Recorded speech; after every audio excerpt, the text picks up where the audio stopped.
Dear students, in this lecture we will study about the Mimosaceae. The earlier name of this family, because it is known as a subfamily of a Fabaceae or a Leguminosae family, so the name of that family is known Mimosoideae, because Mimosoideae represent the subfamily. Now it is promoted and as a family, and it is known as a Mimosaceae.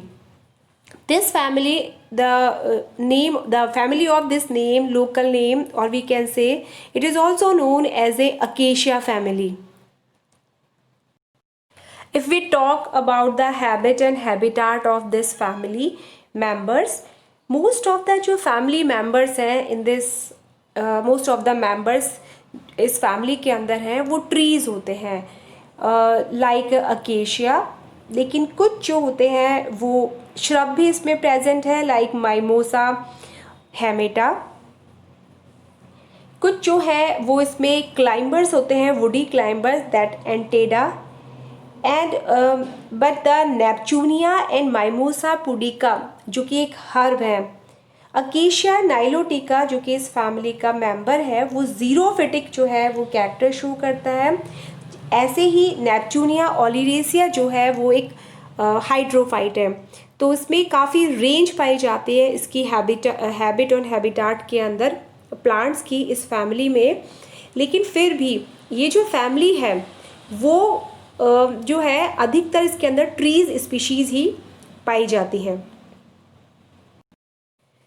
अगर हम root की बात करें तो इसमें branched tap root जो है वो मिलती है. मैंने अपने पहले लेक्चर में भी बताया है कि जो टैप रूट का मतलब होता है, अगर वो एम्ब्रियो के रेडिकल से निकलने वाली जो रूट है वो हमेशा टैप रूट बनाती है, वो कहलाती है. और रेडिकल के अलावा किसी भी पार्ट से निकले प्लांट के वो हमेशा एडवेंटिशियस रूट ही होंगी. अगर हम इसके स्टेम को देखें तो इसके अंदर जो स्टेम होता है वो सीधा होता है, क्लाइंबिंग वुडी होता है कुछ, और ब्रांच्ड होता है, शाखित हो सकता है, अंदर से सॉलिड होता है, और जो बार्क है उनसे कवर्ड होता है. कुछ स्पीशीज जो हैं उनसे इसके अंदर गम भी मिलता है. नेक्स्ट है लीफ. कोलाइन एंड रैमल जो है वो, कोलाइन एंड रैमल का मीनिंग होता है कि अगर मेन स्टेम और उसकी ब्रांचेस दोनों के ऊपर अगर लीव्स लगी रहती हैं तो वो कोलाइन एंड रैमल कहलाती है. कोलाइन का मतलब होता है स्तंभिक, मतलब स्तंभ यानी मेन एक्सेस के ऊपर ही जो है लीव्स लगी रहे. लेकिन अगर रैमल का मतलब है कि अगर उसकी ब्रांचेस पे भी लीफ लगी रहे. लीव्स जो होती हैं उनका जो अरेंजमेंट है वो ऑल्टरनेट होता है, यानी एक पर्व संधि पर एक और दूसरी पर्व संधि की ओर होती है. चूँकि आपने देखा होगा अकेशिया है, इन सब स्पीशीज़ के अंदर कांटे पाए जाते हैं बबूल वगैरह में, तो ये जो है इनमें ये स्टिप्यूलेट होती है. अगर पत्ती के नीचे पेयर्स के अंदर कांटे पाए जाते हैं तो वो स्टिप्यूलेट कहलाती है, और अगर वो नहीं है तो वो एक्स स्टिप्यूलेट कहलाती है. तो चूंकि इसमें जो है वो स्टिप्यूलेट होती हैं, और ये जो स्टिप्यूल्स होते हैं दे मॉडिफाइड इनटू स्पाइंस. तो जो कांटे मिलते हैं पत्ती के ऊपर, अगर आप अकेशिया है, प्रोसोपिस सिनेरेरिया है और प्रोसोपिस जूलीफ्लोरा है, अगर आप इनको देखें तो इनकी पत्ती के जो नीचे की तरफ दो पेयर्स में कांटे पाए जाते हैं वो इनके स्टिप्यूल्स का ही रूपांतरण है. लीफ जो होती है इसमें कंपाउंड पाई जाती है जो कि पिटियोलेटेड होती है. पिटियोलेटेड का मतलब है कि जो नीचे से जो है वो मतलब पत्ती की पर्णवृंत है. In some species of acacia the petiole becomes flattened into a phyllode. जो अकेशिया की स्पीशीज होती है उसके अंदर जो पर्णवृंत होता है वो क्या होता है, फ्लैट हो जाता है, जिसको फाइलोड कहते हैं.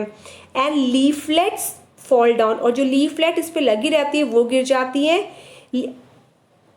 Mimosa pudica touch me not plant जो है उसके अंदर जो लीव्स होती हैं वो शो मूवमेंट्स जो हैं वो शो करती हैं.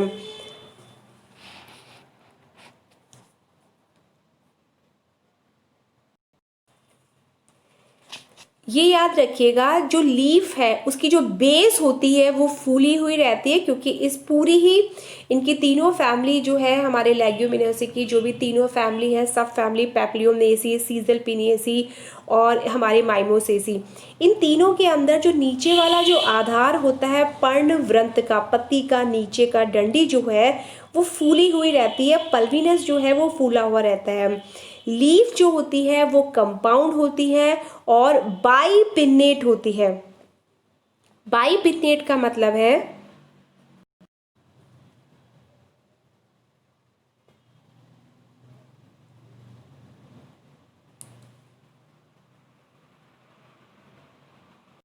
बाइपिन्नेट का मतलब है कि लीफ जो है वो दो बार विभाजित हो रही है, एक बार आप देख रहे हैं इधर है और दूसरी बार इधर है, तो यानी कि एक बार हो गया और फिर उस पर लीफ लग रही है। ये पूरी की पूरी जो है वो एक पत्ती है, लेकिन आप इसे कहेंगे संयुक्त पत्ती, यानी कंपाउंड लीफ है which is divided into 2 times, और इसलिए ये बाइपिन्नेट है। अगर हम लीफ का और इसके कैरेक्टर्स को देखें तो इनके अंदर रेटिक्यूलेट टाइप का जो है शिरा विन्यास पाया जाता है। ये सारे कैरेक्टर्स इसके वेजिटेटिव कैरेक्टर्स थे इस फैमिली के। अब हम पढ़ेंगे इसके रिप्रोडक्टिव कैरेक्टर्स। सबसे पहले इसका इन्फ्लोरेसेंस। इस फैमिली के अंदर जो है साइमोस या हेड, जैसे कि आपने अकेशिया में देखा है, स्पाइक और रेसिमोस जैसे कि आपने प्रोसोपिस में देखा है, इस तरीके का इन्फ्लोरेसेंस पाया जाता है। फ्लावर्स जो हैं वो सब सेसाइल या पेडिसिलेट हो सकते हैं, मतलब उनमें छोटा बहुत छोटा, या फिर जैसे कि बहुत छोटा अगर उनमें पुष्प व्रंत है तो जैसे कि वो अकेशिया इसका एग्जाम्पल है, और अगर बिल्कुल इसमें कोई पुष्प व्रंत नहीं है तो वो कहलाएंगे हमारे सेसाइल फ्लावर, जो कि प्रोसोपिस इसका एग्जाम्पल है। ये एक्टिनोमॉर्फिक होते हैं, इनकी त्रिज्या मतलब इन्हें किसी भी रूप में काटें, हम किसी भी प्लेन में काटें तो जो फ्लावर है वो इक्वल हाफ्स में डिवाइड हो जाता है। फ्लावर जो होता है वो टेट्रामीरस और पेंटामीरस होता है। इस टर्म का मतलब होता है कि फ्लावर में पेटल्स की संख्या, यानी कोरोला के जो मेंबर हैं जिनको कि उसके मेंबर्स को पेटल कहा जाता है, तो जो कोरोला है उसमें अगर 5 पेटल है तो पेंटामीरस है, अगर 4 है तो वो टेट्रामीरस है। और जो हमारा फ्लावर होता है वो पेरीगाइनस होता है। 3 टर्म होती है, एक होता है हाइपोगाइनस। हाइपोगाइनस का मतलब होता है कि अगर फ्लावर में ओवरी के नीचे से तीनों वर्ण निकलते हैं, यानी एंड्रोशियम, कैलिक्स एंड कोरोला, तो यानी ओवरी सुपीरियर हो गई है।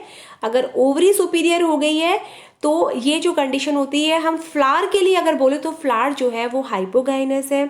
सेकेंड टर्म होती है एपिगाइनस। एपिगाइनस का मतलब होता है कि फ्लावर में ओवरी तो नीचे की तरफ हो, ओवरी के ऊपर से एंड्रोशियम, कैलिक्स एंड कोरोला निकले, तो ओवरी कैसे हो गई है, इन्फीरियर हो गई है, नीचे की तरफ चली गई है। एंड फ्लावर के लिए अगर हम ये टर्म यूज करेंगे तो वो एपिगाइनस कहलाती है। तीसरी टर्म होती है हमारे पेरीगाइनस।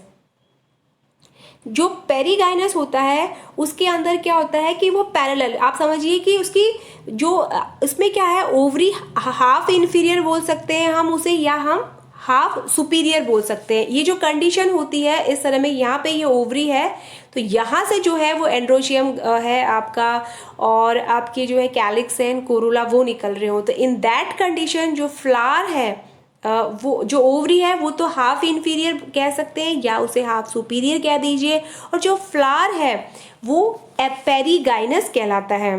तो ये कम या ज़्यादा, कम या अधिक जो है पेरीगाइनस कंडीशन जो इस फैमिली के अंदर मिलती है। अगर हम कैलिक्स बात करें, calyx is the outer wall of a flower.